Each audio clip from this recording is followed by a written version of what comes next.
La Banque mondiale conduit une mission d'inspection et d'évaluation des réalisations concrètes enregistrées dans le cadre du projet intégré de croissance agricole dans le Grand Lac Picagel, dans ces zones d'intervention de la province du Sud Kivu.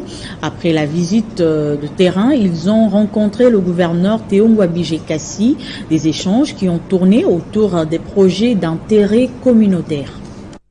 Conduite par la directrice régionale de la Banque mondiale chargée du développement durable pour l'Afrique centrale et australe, Madame Ayato Soliman, cette délégation a visité la ferme Xavier, appuyée par le projet dans les territoires de Cabaret, où l'on fait l'élevage intégré à l'agriculture pour mieux produire et contribuer au développement agricole durable du pays. Dans cette ferme où toutes les chaînes des valeurs sont concentrées, la délégation a palpé du doigt les réalisations concrète et emblématique du projet Picagel depuis sa mise en œuvre. Il s'est ensuite tenu une séance d'échange d'informations avec le bénéficiaire et autres partenaires des mises en œuvre sur les avancées des activités du projet à ce stade.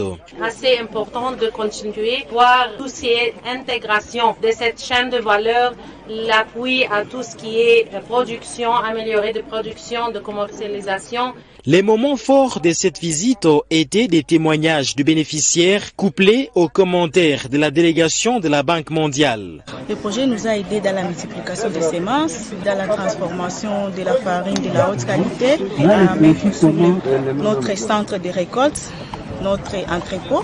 Cette visite s'est transformée en une foire où les riz, farine, lait et autres produits issus du Picagel ont été exposés par le partenaire de mise en œuvre. Après les territoires de Cabaret, la délégation de la Banque mondiale a été reçue par les gouverneurs du Sud Kivu, Théo Ngwabije Kassi, à son cabinet de travail où ils ont abordé plusieurs questions d'intérêt commun.